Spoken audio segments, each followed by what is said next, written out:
काय झालं? ती बाई मला भेटली आहे, काकाला का सांगितलंस तू? अरे चुकून बोलले. आई प्लीज कोणासमोर काही बोलत जाऊ नकोस. अरे पण आज ना उद्या त्याला बाहेर न कळलंच असतं ना. त्या बाईमुळे मला परत माझं आयुष्य स्पॉइल नाही करायचंय. मग त्यासाठी काही करावं लागलं तरी चालेल. त्यामुळे प्लीज ऐक माझं. बरं ठीक आहे, ऐकते तुझं. पण मला सांग, तू स्वतःला सांभाळू शकतोस, घरच्यांना सांभाळू शकतोस, पण जगाचं तोंड कसं बंद करणार आहेस? कोणाला काही कळण्याआधीच या शहरातून बाहेर काढेल मी माहितीला.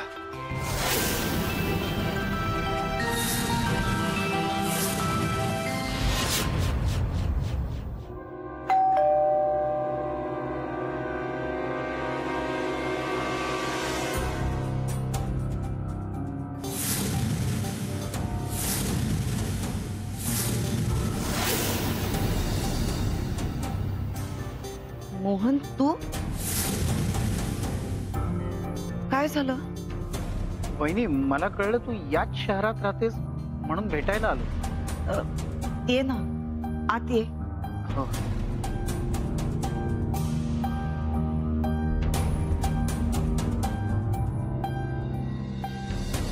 सुबू, हा माझा धीर मोहन. नमस्कार.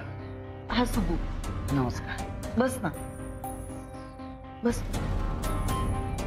मी चहा आणते. नाही नको वहिनी, तू बस ना. कशी आहेस तू? मी बरी आहे.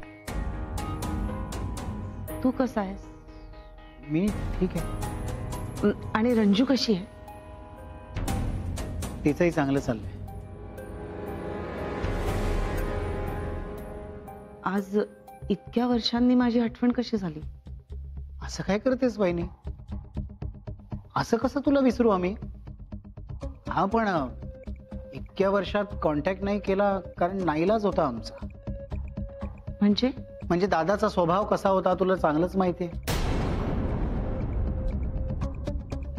तू घर सोडून निघून गेलीस तेव्हा दादानी आम्हाला धमकीच दिली होती की कोणी तिच्याशी कॉन्टॅक्ट ठेवायचा नाही. मग काय करणार ना मग आम्ही?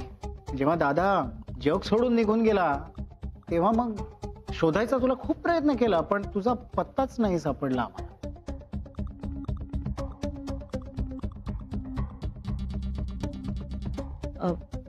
बाकी सगळे कसे आहेत? बाकी ठीक. माई कशा आहेत? माईला जरा शुगर डिटेक्ट झाली आहे, त्यामुळे मध्ये मध्ये तब्येतीच्या कुरकुर चालू असतात.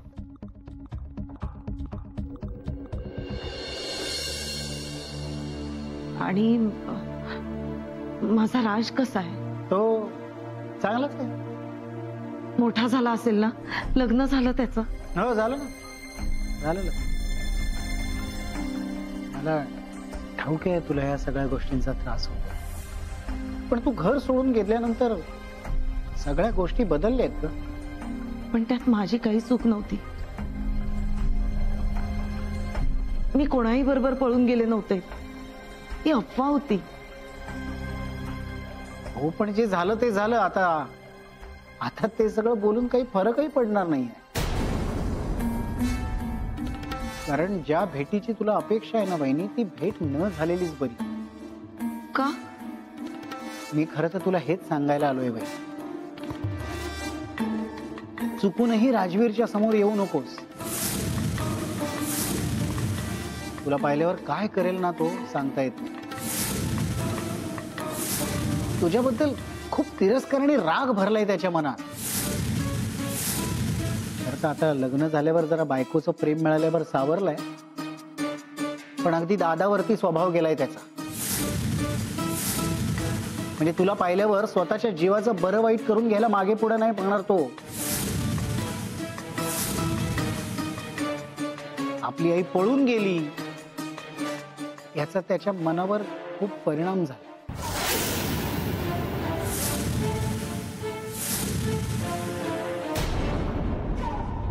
सॉरी, पण पुन्हा काही विचित्र घडायला नको म्हणून मी तुला हे सांगायला. तुला पटतंय ना मी काय सांगतोय?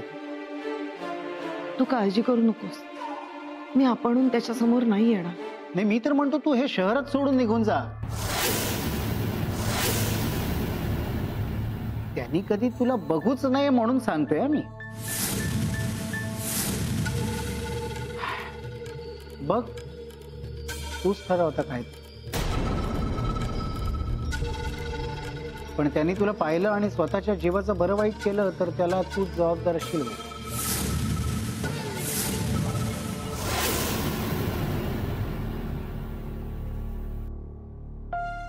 येतो मी. काळजी घे.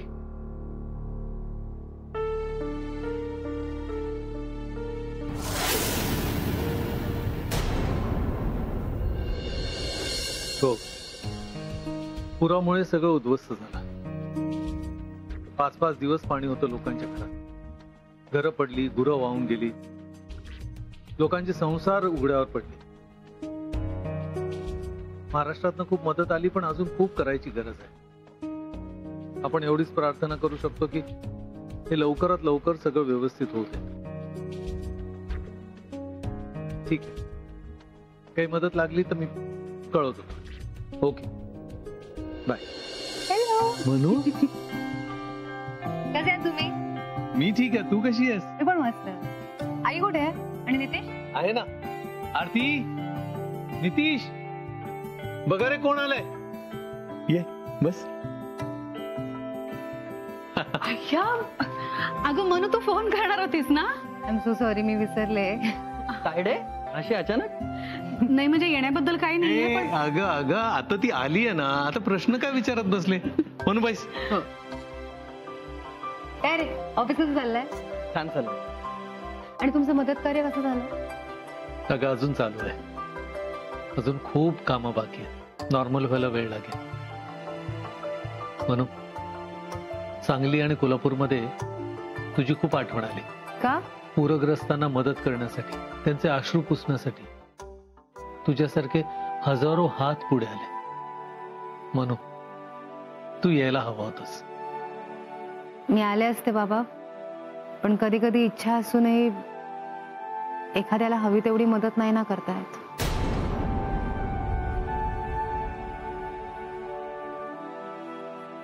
म्हणून तुझ्या मनात काय आहे ना, ते मन मोकळेपणाने बोल. काय झालं? बाबा मला कळत नाही हे सगळं काय चाललंय आणि मी काय करू तेच कळत नाहीये. राजवीर काय बोलले का तुला? मनो, व्यवस्थित सांग, काय झालं? माझ्याने नाही सहन होते आता हे सगळं. कधी थांबणार आहे? म्हणजे माझ्यातले आणि राजवीर मधले प्रॉब्लेम संपतच नाही आहेत. काय झालं बाळा? परत काय बिनसलं का? नाही तसं नाही आहे. एक प्रॉब्लेम संपला की दुसरा येतो. मला कळत नाहीये मी आता काय करू. मनु, तू इतक्या लवकर हार कशी मानतेस? हा निर्णय तुझा होता ना, मग आता मागे नाही हटायचंस. नाही, मी मागे येत नाहीये, पण हे सगळे प्रॉब्लेम्स माझा पिच्छा सोडत नाहीये. रोज नवीन आव्हानं, नवीन संकट येणारच. असं गोंधळून घाबरून कसं चालेल? यातनं काही मार्ग निघणार नाही. मग मी काय करू बाबा? या सगळ्या गोष्टींना सामोरं तर जावंच लागणार ना. आता ते शांत डोक्याने जायचं. मी प्रयत्न करेन. गुड. आणि म्हणू, या सगळ्याचा फार विचार करू नकोस. निघेल काहीतरी मार्ग. तायडे, आज आपण चेस खेळूयात ना?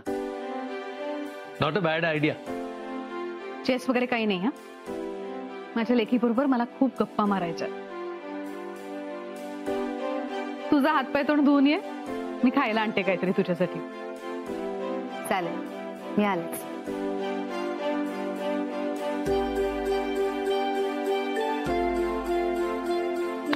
काय मला हरवता येत नाही म्हणून ताईला खेळायला सांगतोय? तसं नाही बाबा.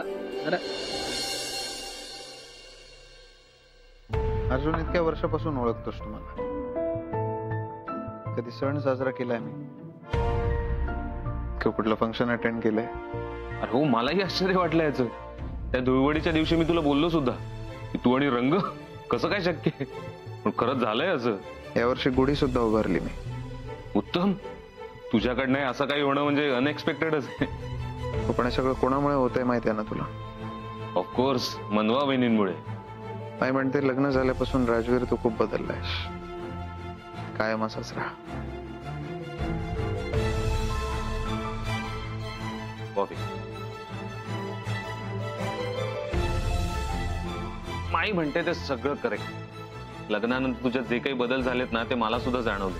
हे सगळं कोणासाठी केलं मी माहितीये? मनवांसाठी केलं. त्यांच्यासाठी बदललो मी. मग या बदल्यात मी त्यांच्याकडून काही एक्सपेक्ट केलं तर काय चुकलं माझं, मला सांग. जसं मी माझ्या बायकोच्या एक्सपेक्टेशन्स पूर्ण केल्या तसं त्यांनी नको करायला. काय ऐकत नाही ते माझं? कुठे चुकतो मी, सांग. कसं आहे ना राजवीर, काही प्रश्नांची उत्तरं ही ज्याची त्याला बरोबर माहिती असतात. कधीतरी स्वतःला विचारून बघ, तू जे काही वागतोयस ते सगळं बरोबर आहे? नाही, मी नाही चुकत. हेच चुकतंय तुझं. तुला तुझी चूक कधी मान्यच नसते. मित्रा, लग्न आणि नातं टिकवण्यासाठी कधी कधी काही काही गोष्टी कॉम्प्रोमाइज कराव्याच लागतात. मला सांग, मनवा वहिनी तुझ्या आयुष्यात परत यायला हव्या असं वाटतंय ना तुला? वाटतंय ना? मग जा त्यांच्याकडे, माफी माग त्यांची, मग त्या घरी परत येतील. माफी मागून सगळं नीट होईल असं वाटतं तुला? हो, इतकं साधं सरळ सोपं आहे. जा त्यांच्याकडे आणि माफी माग त्यांची.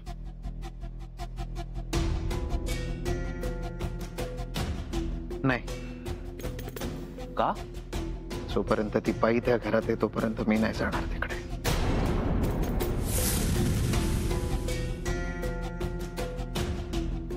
हे बघ, काही झालं ना राजवीर, तरी ती तुझी आई नाही. माझी कोणी आई नाही आणि त्या बाईला परत आई नाही म्हणायचं मला. हे बघ, हे असं आहे,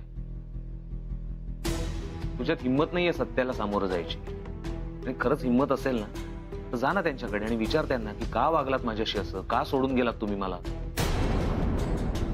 सगळ्या प्रश्नांची उत्तरं मिळतील की तुला. खरंच नाही, सगळं माहिती आहे मला. तुला जे काही माहितीये ना ते लोकांकडनं ऐकलंयस, त्यांच्याकडून नाही. लोकांवरती विश्वास ठेवलास ना, मग एकदा त्यांच्यावरही विश्वास ठेव. जमेल? नाही जमणार तू, कारण का तुझा इगो खूप मोठा आहे. मी तुझ्या जागी असतो ना तर माझ्या आईला कधीच माफ केलं असतं.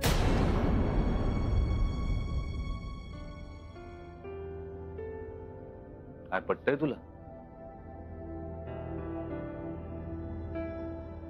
परत हा विषय काढला तर मी विसरून जाईल की तू माझा मित्र आहेस.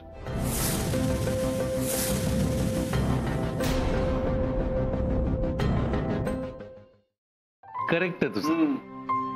काय मग तायडे, आज बऱ्याच दिवसांनी आईच्या हातचं जेवण कसं वाटलं? छान. नुसतं छान? बाबा, आता तुम्हीच बघा. हे मला मध्ये घेऊ नकोस. मी तुमच्या दोघांच्या मध्ये काही बोलणार नाही. आई काय करते? अगं, बाबांनी आईस्क्रीम आणलं ना तर ती आणते. आरती, अगं आण लवकर. आले आले. काय आई, किती वेळ? वाटत खाल्लं नाहीस ना? काहीतरी काय.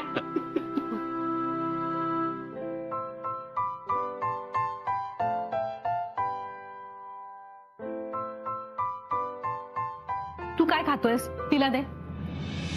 अगं, बघत काय बसलीस? घे ना. हे घे घे. हा, घ्या. कर सुरू.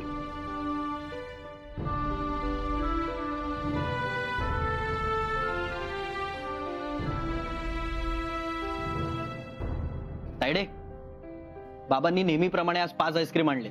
ज्याचा आईस्क्रीम सगळ्यात आधी संपेल त्याला 5वं आईस्क्रीम मिळणार. आईस्क्रीम वरून भांडू नको ताई बरोबर. काही भांडण्याचं सोड ग. ताई नेहमीच हरते आणि आज सुद्धा ते हरणार आहे.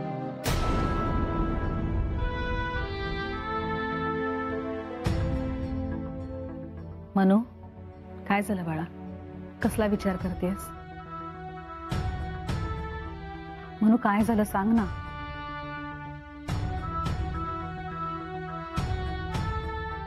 मला तुम्हाला सगळ्यांना काहीतरी सांगायचंय.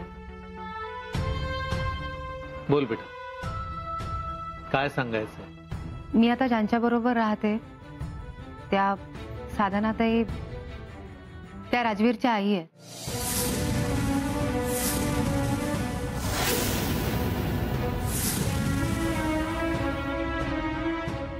काय? होय, आपण त्यांच्याबद्दल त्या न्यूजपेपर आर्टिकल मध्ये जे काही वाचलं होतं ना ते सगळं खोटं आहे. खोटी बदनामी झाली आहे त्यांची. खरं तर काहीतरी वेगळंच घडलं होतं.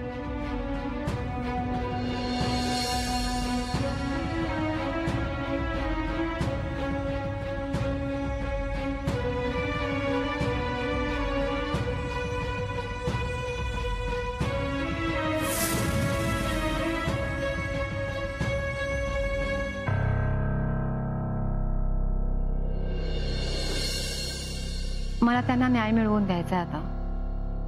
त्यांनी आयुष्यभर त्यांनी जी चूक केली नाहीये त्याची शिक्षा भोगली आहे. मला काहीतरी करायचंय त्यांच्यासाठी. अरे बापरे, हे सगळं काय आहे? माझाही विश्वास बसत नव्हता. मग तू आता काय करायचं ठरवलंयस? मी माझ्याकडून पूर्ण प्रयत्न करणार आहे त्यांना न्याय मिळवून देण्यासाठी, पण त्या ऐकून घ्यायलाच तयार नाहीये.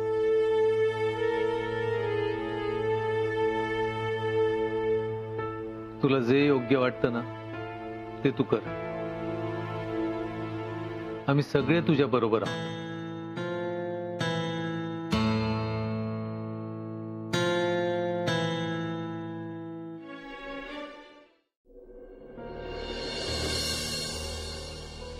चुकूनही राजवीरच्या समोर येऊ नकोस. म्हणजे तुला पाहिल्यावर स्वतःच्या जीवाचं बरं वाईट करून घ्यायला मागे पुढे नाही पाहणार तो. नाही, मी तर म्हणतो तू हे शहरच सोडून निघून जा. पण त्यांनी तुला पाहिलं आणि स्वतःच्या जीवाचं बरं वाईट केलं तर त्याला तू जबाबदार असशील बाई.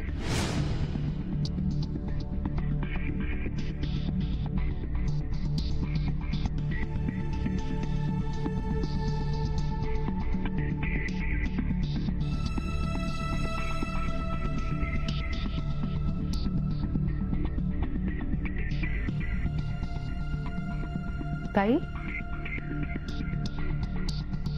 अंधार करून का बसलात तुम्ही? काही नाही अगं, सहज. तू अशी रात्री का आलीस? सकाळी यायचं होतंस ना उद्या? नितीश आला होता सोडायला.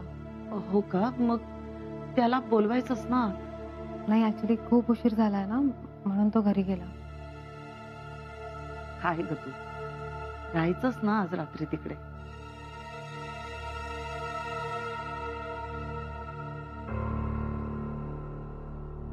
खरं तर मला तुमची काळजी वाटत होती म्हणून मी परत आले. सांगा ना, कसला एवढा विचार करत बसलेला? तो मला जाताना सांगितलं होतं ना, अजिबात विचार करायचा नाही. सांगितलं ना, सहजच. ताई, तुम्ही का स्वतःला त्रास करून घेताय? अगं खरंच काही नाही. ठीक आहे. घरी कोणी आलं होतं? नाही, कोणी नाही. ताई, नक्की कोणी आलं नव्हतं? अगं सुबू आला होता.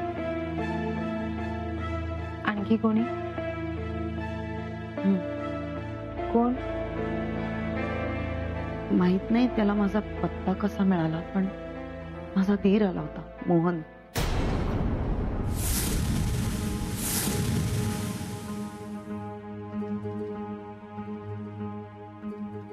काय इथे आलं? तू ओळखतेस त्याला?